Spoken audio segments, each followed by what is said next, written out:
बिस्मिल्लाहिर्रहमानिर्रहीम। जनाब स्पीकर, आप इस वक्त ना सिर्फ तौहीन अदालत कर रहे हो मगर आइन शिकनी भी बेखुद मुलव्वस हो रहे हो। अदालत ने 5 रुकनी बेंच ने ऑर्डर सुनाया और आज हमने इसी ऑर्डर ऑफ द डे के अलावा किसी एजेंडा आइटम को आप नहीं उठा सकते थे, मगर ना सिर्फ आपने ये किया मगर आपसे पहले स्पीकर साहब से किया। 3 अप्रैल पे इनके वजीर ने सिर्फ वजीर आज़म पाकिस्तान, सदर पाकिस्तान और डिप्टी स्पीकर में को आइन शिकनी में फंसा दिया था। आज का ये कोशिश की वजह से ना सिर्फ वो लोग मगर स्पीकर नेशनल असेंबली और आप खुद इन जराइम में आप मुलव्वस हो। मैं आपसे मैं मुकम्मल करूंगा। बिलावल भुट्टो साहब, आपसे मुतालबा करता हूं, कोर्ट का एहतराम हम पे लाजिम है, लेकिन कोर्ट पार्लियामेंट के डोमेन में इंटरवीन नहीं कर सकता और पार्लियामेंट कोर्ट माजी में डोमेन में इंटरवीन नहीं कर सकता। एजेंडा जो है वो बेसिकली स्पीकर का और नेशनल असेंबली का गवर्नमेंट का होता है, लेकिन हमने ट्रू स्पिरिट के साथ इसको माना है। ये फैसला किया, आपको पाबंद किया और आप तौहीन अदालत करते हुए खुद भी नाअहल होंगे।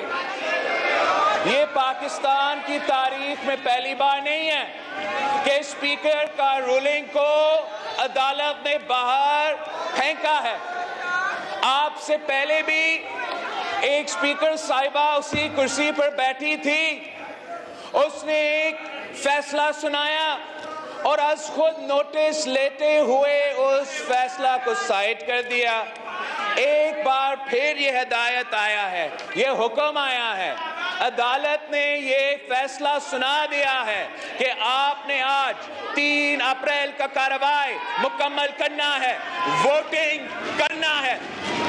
आपका कप्तान भाग रहा है, भागते भागते तौहीन अदालत कर रहा है, भागते भागते आइन शिकनी कर रहे हैं। अगर आप इस जराइम में खुद मुलव्वस होना चाहते हो तो आपकी मर्जी, मगर मैंने बहुत ही पहले वार्न किया था वजीर आजम साहब को कि ये जो साहब मुझसे पहले तकरीर कर रहा था उससे बच के रहे, वरना वो उसको फंसाएगा और उसी ने इसको फंसाया है। जनाब स्पीकर, अदालत के ऑर्डर पे अमल करो और वोटिंग करो। अगर आप आज का एजेंडा पर नहीं आते हो तो आपको आज से मालूम होना चाहिए पूरा ऑपोजिशन भी यहां से नहीं जा रहे हैं और अदालत इधर ही है। हम अपना आईनी हकूक आपसे छीनेंगे। ये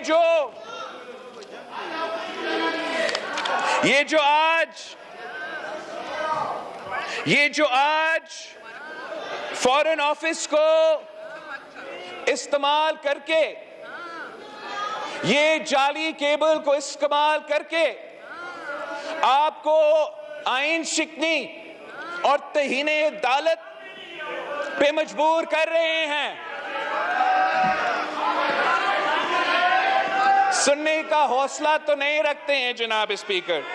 हकीकत ये है कि अक्सरियत इस तरफ है, अक्सरियत इस तरफ है।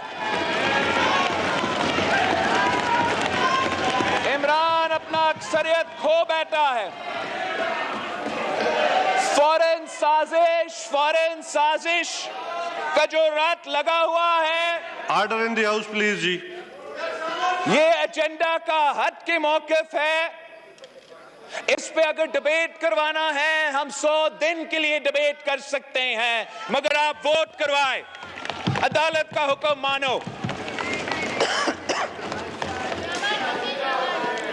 ये इतने सारे झूठ है, इसकी कहानी में मैं कितना आपके सामने लेकर आए।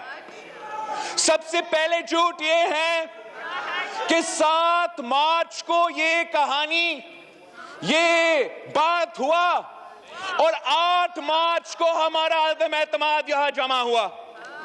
जनाब चेयरमैन, अमेरिका में और पाकिस्तान में टाइम डिफरेंस है। अगर वहां 7 मार्च है तो यहां 8 मार्च है। तो मगर उनके बकौल उसी वक्त जब कॉन्वर्सेशन जारी था, उसी वक्त हमने अदम एतमाद पेश किया।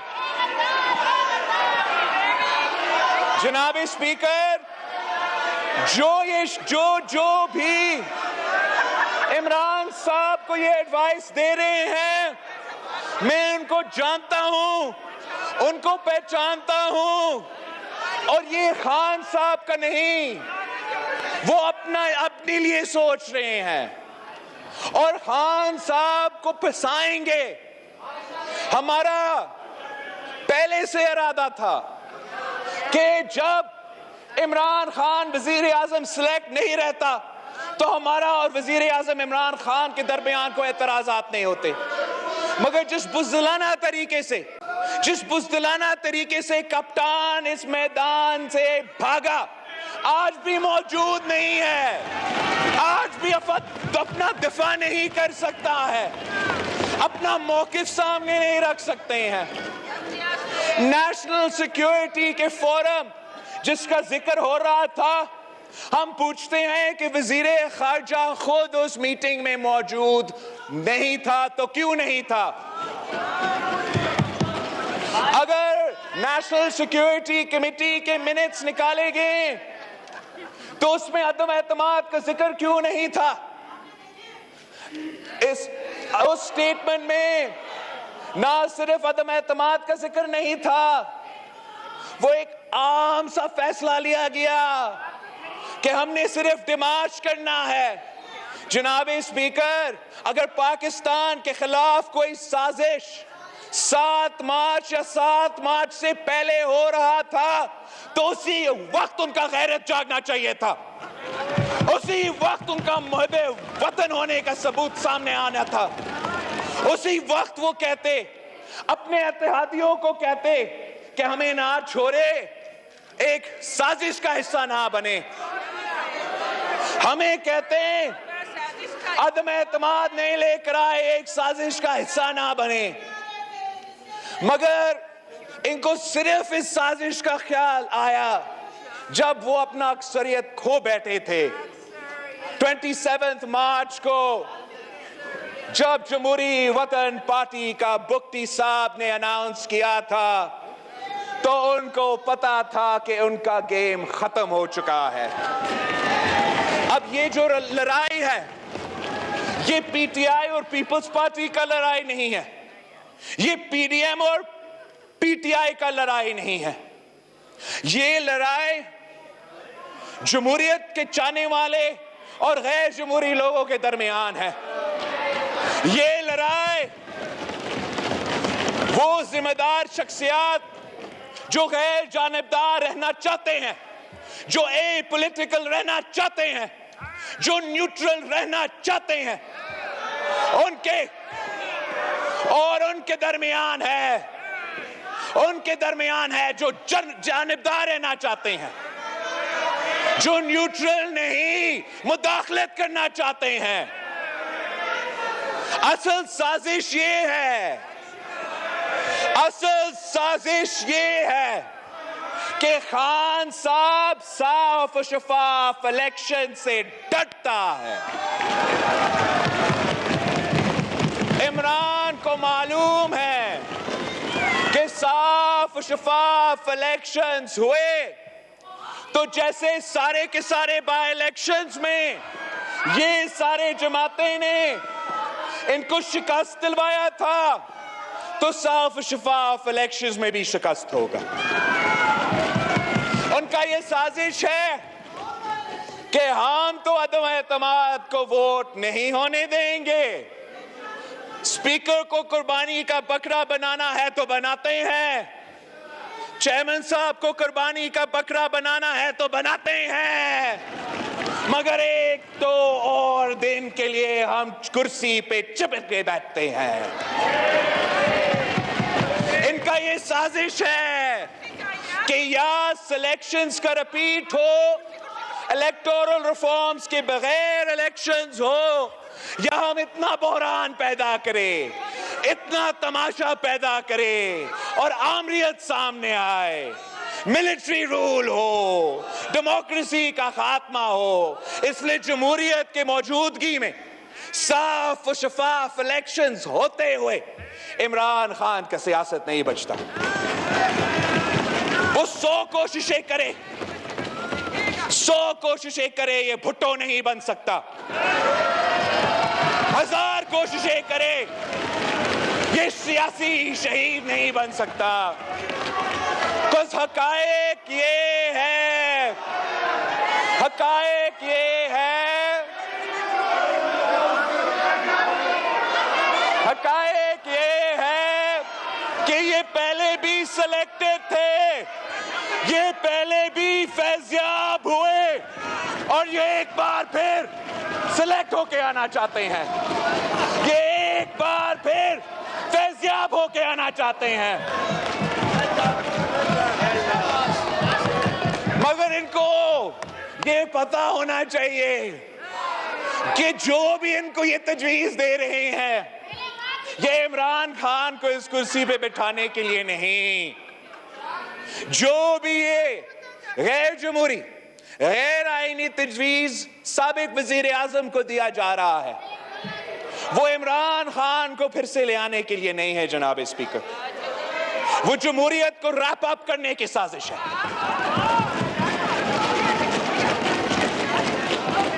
इस इस्लामी वफाकी जमहूरी आइन का खात्मा का साजिश है जनाब स्पीकर। बच्चा बच्चा जानते हैं कि अगर ये सिलेक्ट हुआ तो क्यों सिलेक्ट हुआ, सिलेक्ट हुआ तो 18वीं तरमीम का खात्मा करने के लिए सिलेक्ट किया गया, सिलेक्ट हुआ तो सूबे के हुकूक पे डाके मारने के लिए सिलेक्ट हुआ, सिलेक्ट हुआ तो इतना बड़ा मुआशी बहरान पैदा किया गया कि आज रमजान के महीना है लेकिन आम पाकिस्तानी अपने खानदान को ना सहरी ना इफ्तार खिला सकते हैं। मुआशी बहरान जो पैदा किया गया इतना तारीखी है कि हर पाकिस्तानी अजाब में है, ना अपना बुजुर्गों का ख्याल रख सकते हैं, ना अपने नौजवानों को स्कूल भेज सकते हैं, ना वो नौजवान अपना तालीम हासिल करके रोजगार ले सकते हैं, ना काश्तकार, ना किसान, ना हारी को अपना फसल की कीमत मिल रहा है, ना मजदूर को, ना मेहनत कश को अपना मेहनत का सिला मिल रहा है। इनको ये सब कुछ मालूम है। साजिश तो ये है, साजिश इमरान का साजिश है कि अवाम का पेट पे डाका मारो, अवाम का जेब पे डाका मारो, अवाम को बेवकूफ बनाने की कोशिश करो। आमरीत आना है तो आमरीत आए, मगर कप्तान अपना जिद पे अड़ा हुआ है, अपना जात से आगे नहीं देख सकता। आप पे फर्ज है कि आप अदालत का हुक्म माने। हम ये जिद्दोजहद इसलिए नहीं लड़ रहे कि हमने सिर्फ शहबाज शरीफ साहब को वजीर आजम बनाना है। हम ये जिद्दोजहद इसलिए कर रहे हैं कि बहुत रास्ते थे इस वजीर आजम को उठा के बाहर फेंकने के लिए। अगर हम चाहते थे तो हम भी जानते थे कि कैसे खटखटाना है गेट नंबर 4 को। अगर हम चाहते थे तो इसी अदालत से उसको नाअहल करवा सकते थे। अगर हम चाहते थे तो इनकी तरह धरना खेल सकते थे। मगर हमारा कोशिश ये था कि ना सिर्फ हमने इसको हटाना है, मगर हटाना है तो हम सिर्फ और सिर्फ जमहूरी ऑप्शन इस्तेमाल करेंगे। और एक ही जमहूरी ऑप्शन है जनाब स्पीकर, यही तरीका है। दिस इज द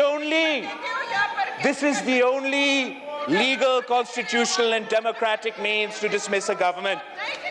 आज अगर हम आपके खिलाफ इसमें कामयाब होंगे तो फिर जब आप एहतजाज कर रहे हो हमारे खिलाफ, जब वजीर आजम, मौजूदा वजीर आजम लीडर ऑफ द हाउस का कुर्सी पे बैठता है, तो उसको फिर कोई धरना शरना नहीं धरना पड़ेगा, इसको किसी पाशा को तलाश नहीं करना पड़ेगा, उसको सिर्फ जमहूरी हथियार अपना के अदम एतमाद हमारे खिलाफ ले आना पड़ेगा। ये जो नेशनल असेंबली है, ये ना मेरा है, ना इमरान खान का है, ना शहबाज शरीफ साहब का है, ये पाकिस्तान के अवाम का है। मगर मैं इसलिए हम इतना पैशनेटली इसका दिफा करते हैं कि मैंने अपना पहला तकरीर में भी कहा था जनाब स्पीकर कि इस बिल्डिंग का संगे बुनियाद शहीद जुल्फिकार अली भुट्टो ने रखा था।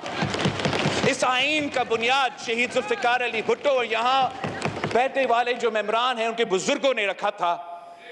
इस आइन में हमारा कारकुनों के, हमारा क़ियादत का, पाकिस्तान के शहरियों का खून पसीना है।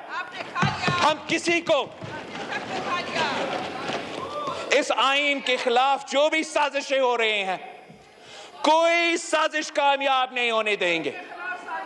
ये ज़मीर फरोशी की बात कर रहे हैं जनाब स्पीकर, मैं आपको बताता हूं कि ये जो 90% शक्लें हैं साबिक ट्रेजरी बेंचेस पे, ये पूरा जिंदगी लौटे ही रहे हैं। अब वो हमें बताए,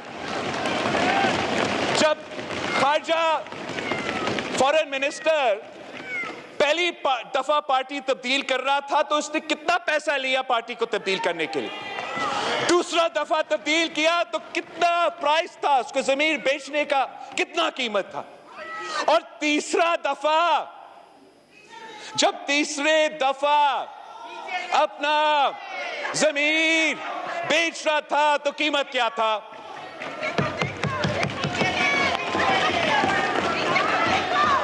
मैं जहां भी देखूं लोटा ही लोटा।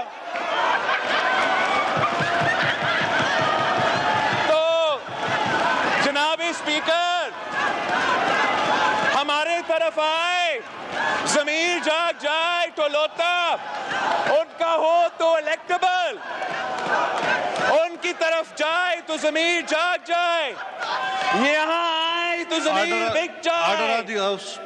Order in the house, please, जी। जनाब स्पीकर, ये लोग जो ऑपोजिशन के बेंचेस में शामिल हुए और कुछ जो उधर रहते हैं मगर अभी तक नहीं आ रहे हैं, वो जबरदस्ती पीटीआई में शामिल किए गए। 2018 के इलेक्शन से पहले बंदूक की नोक पे जबरदस्ती अपने सियासी मुफाद के खिलाफ उनसे यह फैसला करवाया गया कि पीटीआई में शामिल हो। जिस सेनेट इलेक्शन का जिक्र हो रहा है और ये कहते हैं कि पैसा चला, मैं फ्लोर ऑफ द हाउस पे क्लैरिफाई करना चाहता हूं, हम वो इलेक्शन तो जीते, चंद वोट से जीते, मगर हमारा 20 मेंबर्स लापता किया गया।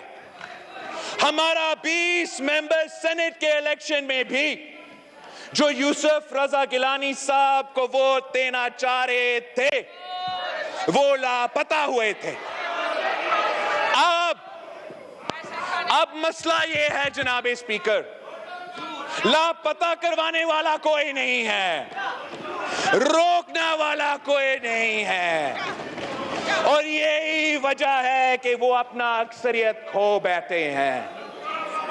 उसी इलेक्शन जो हम कहते हैं कि सिलेक्टेड है ना, हम कहते थे सिलेक्टेड इलेक्शन सिलेक्शन, तुम तो कहते थे कि पाकिस्तान की तारीख में सबसे साफ और शफाफ इलेक्शंस। हम कहते थे धांधली, तो पाकिस्तान की तारीख में सबसे साफ और शफाफ इलेक्शंस। तो आपके बकौर उन्हीं इलेक्शंस में पीटीआई को 30% वोट मिला, और ये जो जमातें इस तरफ इकट्ठे हुए हैं, हमें 70% वोट उस इलेक्शन में भी मिला था।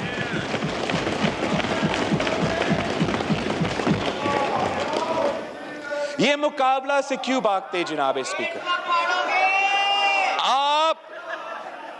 आप भी अपने आप को बचाए, इस हाउस का, इस नेशनल असेंबली का इज्जत को बचाए, और मेरा बात ना मानो तो अदालत का बात मानो, वोटिंग करो।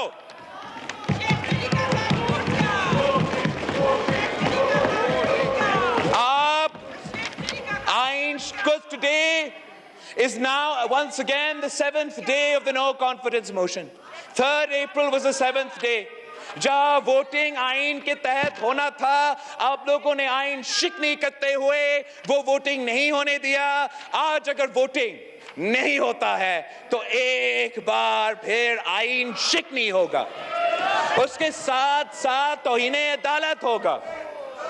हमारा कोई मसला नहीं है। हम आते हुए अपना लॉन्ग मार्च करते हुए, अदम एतमाद का जिद्दोजहद करते हुए बार बार उनको कहते रहे थे कि हम अदम एतमाद लेकर आ रहे हैं। हमने जब पीडीएम का बैठक सितंबर 2020 में हुआ, तब भी हमने अपना एक्शन प्लान में अदम एतमाद का जिक्र था। क्या उस वक्त कोई फौरन साजिश हो रहा था? क्या उस वक्त यूक्रेन और रूस के दरमियान कोई झगड़ा था? फिर हमें पूरा साल उसी जद्दोजहद में रहे, सेनेट इलेक्शन के बाद भी उसी जद्दोजहद में रहे, और जनवरी ऑफ दिस ईयर, इस जनवरी पे 5 जनवरी पे लाहौर में पाकिस्तान पीपल्स पार्टी का सीसी होता है, और उस सीसी के फैसले के नतीजे में हम कहते हैं कि हम लॉन्ग मार्च कर रहे हैं, अवामी मार्च कर रहे हैं। आप हमारा पहुंचने से पहले इस्तीफा दो, हमारा पहुंचने से पहले इस हाउस को डिसॉल्व करो और हमारा मुकाबला करो, वरना हम अदम एतमाद लेकर आ रहे हैं। और हम इसलिए समझते हैं कि अदम एतमाद जरूरी है कि हमने इलेक्टोरल रिफॉर्म्स करना है। आप लोगों ने हमसे ना इनपुट लिया, ना अपने एलाई से कंसेंसस बनाया। यक तरफा इलेक्शन रिफॉर्म्स, जो एक और सिलेक्शन का तैयारी था, यही फर्क है हम में और उनमें। हम चाहते हैं कि जो 2018 का सिलेक्शन हुआ, वो मुतनाज़ा इश्यूज को हम हल करें। इसलिए ये इमरान जिसने वादा किया था कि हम 2 नहीं 1 पाकिस्तान बनाएंगे, इसने जगह जगह 2 पाकिस्तान बना दिया है जनाब स्पीकर। इस हाउस को डिवाइड किया है, हमारा अदलिया को डिवाइड किया है, हमारा एस्टैब्लिशमेंट को डिवाइड किया है, पूरा पाकिस्तान को डिवाइड किया है। और वक्त आ गया है कि हमें पाकिस्तान को जोड़ना है ताकि हम आगे बढ़ सकते हैं। पाकिस्तान को जोड़ के साफ और शफाफ इलेक्शंस की तरफ जाना पड़ेगा, और जिसको भी मैंडेट मिलेगा साफ और शफाफ इलेक्शंस के नतीजे में सब उसको मानेंगे। उसके दरमियान में अगर कोई रुकावट है, वो लोग हैं जो आइन शिकनी कर रहे हैं, जो तौहीने अदालत कर रहे हैं, जो एनएससी का झूठा लेटर को आपके सामने लहरा रहे हैं। अगर इस कॉरेस्पॉन्डेंस में इतना वजन था, तो मैं पूछता हूं कि खुद वजीर खारजा उस नेशनल सिक्योरिटी मीटिंग में, जहां हमारा अस्करी क़यादत मौजूद था, शिरीन मिज़ारी साहिबा मौजूद था, और इमरान खान मौजूद था, तो उस मीटिंग में वजीर खारजा मौजूद क्यों नहीं था? आज तक जब हमारा मुतालबा रहा है कि इस केबल को अदालत में पेश करो, इस मीटिंग का मिनट्स अदालत में पेश करो, वो नहीं कर सकते हैं। आज भी भाग रहे हैं, भागने का कोई रास्ता नहीं है जनाब स्पीकर। आप वोटिंग करो, अब वोटिंग करो। इसमें कोई गुंजाइश नहीं है कि हम इन चीजें पे तकरीर करें। अब मैंने रिकॉर्ड पे ले आया हूं कि आप तौहीन अदालत कर रहे हो। हम अपना वकला को भी, अगर आप तौहीन अदालत करते रहते हो, वोटिंग नहीं करते हो, तो हम इधर भी बैठे रहेंगे, वहां भी जंग लड़ेंगे, मगर इस मुल्क के लिए, इस पार्लियामान के लिए, अवाम के लिए हम एक आते हुए ये 4 साल खान साहब ने एक दफा भी इज्जत से अपना काम नहीं किया। अब जाते जाते कोई तो स्पोर्ट्समैन स्पिरिट दिखाता। पहले कप्तान है जो मैच हारने के खौफ की वजह से विकेट्स उठा के पिच से भाग रहा है।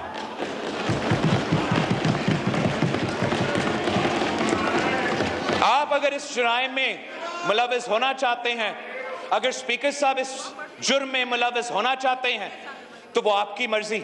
We can't be a part of this farce, जनाब।